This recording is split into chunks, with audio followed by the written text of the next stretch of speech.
sabe, já faz cerca de 3 séculos, que estamos imersos em uma mentalidade na medicina baseada no trabalho de Descartes e até mesmo, sabe, de Newton e Darwin também. Essa ideia de que nossos sintomas não têm significado, de que nosso corpo é uma máquina cheio de órgãos com botões e alavancas que precisam ser ajustados e de que você realmente não está aqui para nenhuma existência com propósito. Você está aqui para viver e sobreviver até morrer.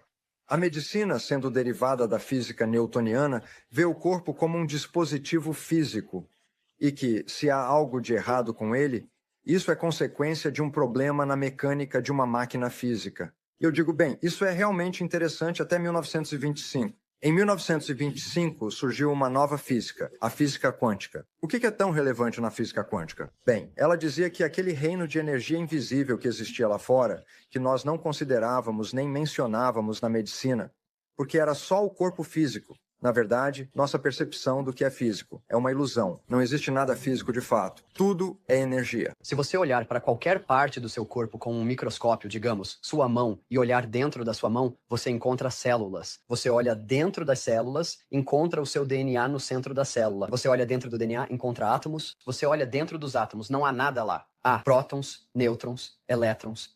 E o que é impressionante é que dentro de um átomo há 99,9% de espaço vazio. Se um próton, né, fosse do tamanho de uma maçã, o elétron mais próximo teria o tamanho de um grão de sal, né? E estaria aproximadamente a 2 quilômetros de distância. Agora, é esse o tanto de espaço que você teria. Simples πr ao quadrado. As próprias partículas, na verdade, emergem essencialmente do que é chamado de campo quântico. E no fim das contas, você pode pensar nas partículas apenas como ondas de energia. São literalmente vibrações de energia. E acho que isso muda a sua percepção de pensar que algo é aparentemente sólido e permanente, para talvez algo que pode mudar, algo que pode ser curado. Há muito, muito tempo, o que era a palavra espírito? Forças invisíveis em movimento que influenciavam o reino físico. A física quântica está nos levando de volta a um tempo em que se dizia que as forças invisíveis que temos desconsiderado na medicina acabaram sendo as forças primárias que controlam tudo. E eu digo, bem, o que elas incluem? Mente, consciência, e é por isso que, se você quiser voltar ao poder supremo sobre nossa biologia, é o pensamento, a energia invisível da nossa mente que não só molda nosso corpo, mas também molda a nossa relação com o mundo em que vivemos. A medicina convencional, presa a um sistema de crenças antigo, está condicionada a ver a causa das doenças, como algo ligado à nossa genética e à nossa bioquímica. E por isso, a indústria farmacêutica é vista como a grande salvadora. Por quê? Porque ela vai criar a química, que deveria nos trazer de volta à saúde. Bem, acontece que isso é totalmente falso. Existem pouquíssimas doenças que são realmente orgânicas. Na verdade, 100% dos casos de diabetes tipo 2 não tem nada a ver com genética e tudo a ver com estilo de vida. 90% ou mais das doenças cardiovasculares não tem nada de organicamente errado com o indivíduo. É apenas consequência de lidar com o estresse. A medicina é totalmente negativa e eu digo, de jeito nenhum. A medicina faz milagres com traumas. Se eu me machucar fisicamente, se eu sofrer um acidente de carro, e minhas entranhas estiverem para fora, não, me mande para um quiroprático. Eu não preciso de um massoterapeuta, e a homeopatia realmente não vai ajudar. Eu quero um cirurgião. A medicina é útil, a medicina farmacêutica, intervenções terapêuticas, cirurgia, etc., são úteis. Eu diria em talvez 10% das doenças agudas. Caso contrário, se você tem uma doença crônica, não importa qual seja, câncer, doença cardíaca, doenças autoimunes. Use uma abordagem holística que significa tudo, desde mente, corpo, emoções, cura energética. Até mesmo cura à distância. Qualquer coisa que influencie sua experiência de mente, corpo e emoções. Hoje investimos mais dinheiro em saúde do que qualquer outro país do mundo. E ainda assim temos algumas das piores estatísticas de saúde. O problema é o seguinte, a indústria farmacêutica é uma indústria corporativa. O que são corporações? São sistemas onde as pessoas investem dinheiro para obter lucro. A indústria farmacêutica olha para o destino que quer corrigir e ignora o fato de que, ao adicionar um medicamento, existem múltiplas interações medicamentosas que não são efeitos colaterais, mas efeitos diretos. Então, temos isso e depois precisamos analisar a eficácia. Esses medicamentos realmente funcionam? Será que esses riscos valem a pena? E essa evidência é ainda mais preocupante, porque temos um conjunto de estudos que sugere que esses medicamentos não são melhores do que um placebo.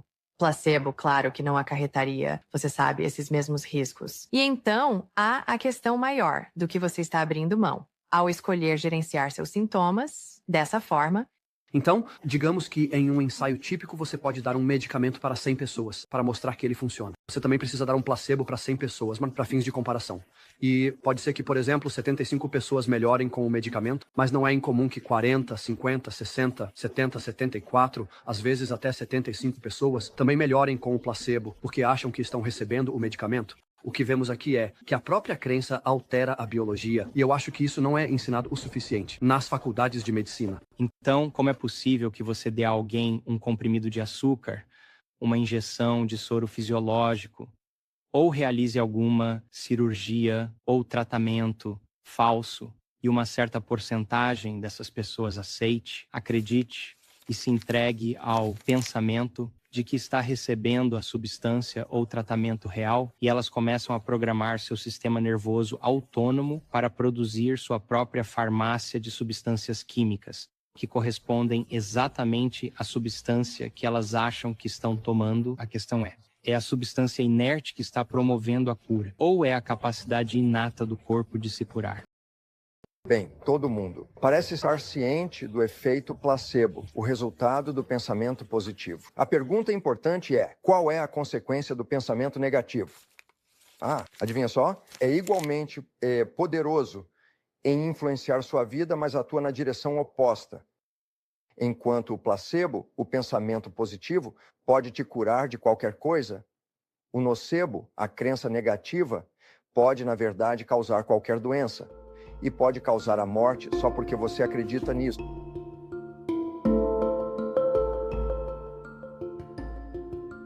A melhor ciência do nosso tempo agora mostra que todo órgão do corpo humano tem a capacidade de se curar, desde que esteja no ambiente certo, até mesmo os órgãos que nos disseram que não poderiam. Então, tecido da medula espinhal, tecido cerebral, tecido cardíaco, tecido pancreático, tecido da próstata, todos esses órgãos foram, na verdade, projetados para se reparar e se curar sozinhos, sob as condições certas, dado o ambiente adequado. Quais são essas condições? Essa é a questão. Algumas delas são ambientais, como a água, o ar, simplesmente a qualidade da nossa alimentação.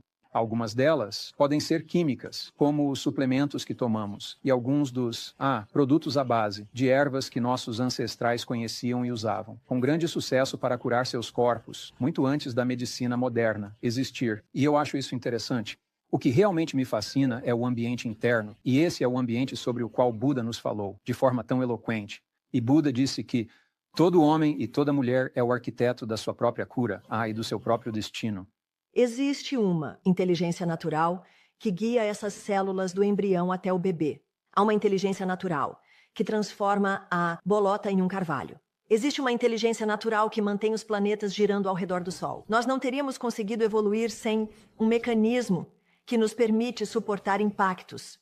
E é isso que a doença é. É isso que é uma lesão. Você levou um golpe, mas o sistema imunológico é a forma como o corpo corrige isso.